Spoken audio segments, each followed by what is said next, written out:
ஈரோடோட குமணங்கோட்டை அரசு பள்ளியில் அங்கே வாக்குச்சாவடி அங்கே ஃபுல்லாக பூத்தாக தான் செயல்பட்டுருக்கு. தினேஷ்ன்றவர் தாவேக்கா நிர்வாகி ஓட்டு போட வந்திருக்காப்புல. வந்தவர் பார்த்தீங்கன்னா வேற யாரோ அவங்களோட பேரில் ஓட்டு போட்டிருக்கிறதா ஒரு பிரச்சனை எங்கே சொல்ல ஆரம்பிச்சிட்டாரு. ஏன் ஓட்டு யாரோ மாற்றி போட்டாங்க அப்படின்ட்டு போலீஸ்கிட்ட சொல்லவே வாக்குவாதம் அங்கே கொஞ்சம் ஹெவி ஆகுது. இதுக்கப்புறம் தேர்தல் அதிகாரிக்கிட்ட இந்த விஷயத்த முறையிடுறாப்புல. ஆக்சுவலாக இந்த விதி உங்களுக்கு தெரிஞ்சிருக்கும்னு நினைக்கிறேன்.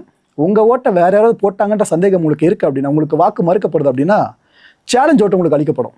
அந்த ப்ரொசீஜரை இங்கே இவருக்காக இனிஷியேட் பண்ணாங்க. இதுக்கு என்ன விண்ணப்ப கட்டணம் 2 ரூபா செலுத்தினா போதுங்க.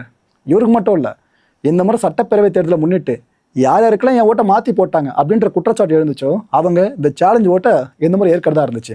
ஓகே, திருப்பத்தூரில் நீங்கள் பூத்துக்குள்ளே போகிற வரைக்கும் ஃபோனை கையில் வச்சுக்கிறது ஓகே. போனதுக்கப்புறம் ஃபோனை தொடவே கூடாது. ஓகேவா? அது எல்லாருக்கும் தெரிஞ்ச விஷயம் தான். 1000 முறை எல்லா ஊடகத்திலும் செய்தியாக சொல்லியாச்சு. அந்த ஓட்டு போகிறப்ப ஃபோன்லாம் வெளியே எடுக்காதீங்க அப்படின்ட்டு. ஏன்னா வீடியோ எடுத்து போட்டிங்கன்னா அதுக்காக தான். அவ்வளோ ஊடகங்கள் அவ்வளோ செய்திகளை சொல்லி மக்களுக்கு விழிப்புணர்வு கொடுத்தோம். அதை கேட்டு ஒருத்தவங்க மீறி செயல்படுறாங்கன்னா அதை திமிரு சொன்னால் வேற இல்லைங்க சொல்கிறது. என்ன இருக்குது திருப்பத்தூரில் ஓட்டு போட போனவர் யாருக்கு ஓட்டு போடுறோன்றதை ஃபுல்லாக வீடியோ ரெக்கார்ட் பண்ணியிருக்காப்புல. தாவேக்கா சேர்ந்த நபர் வீடியோ ரெக்கார்ட் பண்ணிவிட்டு அதை இன்ஸ்டாகிராமில் வெளியிட்டிருக்காப்புல. இது தப்பு தானே? நீங்கள் எந்த கட்சியும் சார்பாருங்க மக்களை திரும்ப நான் தான் சொல்கிறேன். எந்த கட்சி சார்ந்து இவங்க இப்படி தான் பண்ணுவாங்க, இவங்க இப்படி பண்ணவே மாட்டாங்கன்னு ஒரு முடிவுக்கு வர வேணாம். குற்றம் எல்லா தரப்பும் பண்ண தான் செய்வாங்க.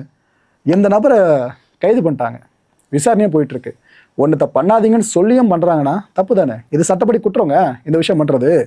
இப்படி தான் சீமான் அவர்கள் வாக்களிக்க செலுத்த போகும்போதும் யார் வீடியோ எடுத்தாங்கன்னு தெரியல, அவர் எந்த பொத்தாலும் அழுத்துறான்ற விஷயம் வரைக்கும் வெளியே வர மாதிரி அது ஒரு பெரிய பேசுபொருளாக மாற ஆரம்பிச்சிது. ஒரு பக்கம் அது நாக்கா, இன்னொரு பக்கம் இதெல்லாம் போயிட்டுருக்கு. நெல்லை பழவூர் இருக்குல்ல, அங்கே நாம் தமிழர் கட்சியோட நிர்வாகி ஒருத்தர் ஜெகதீஷ், இவர் வாக்களிச்சிட்டாப்ல. அங்கே எதுவும் பிரச்சனை இல்லை. இதுக்கப்புறம் வாக்களிச்ச சம்மந்தமான விவரம் இருக்குல்ல, இது எல்லாத்தையும் இன்புட்ஸாக கொடுத்த வீடியோவை மேக் பண்ணியிருக்காராம். அவர் மேலே இருக்க குற்றச்சாட்டு அதுதான். இந்த வீடியோ இன்ஸ்டாகிராமில் பதிவு பண்ணதாகவும் சொல்லப்படுதுங்க. இதுக்கப்புறம் போலீஸில் என்ன பண்ணுவாங்க, வழக்கு பதிவு பண்ணுவாங்களே, வழக்கு பதிவும் பண்ணியிருக்காங்க.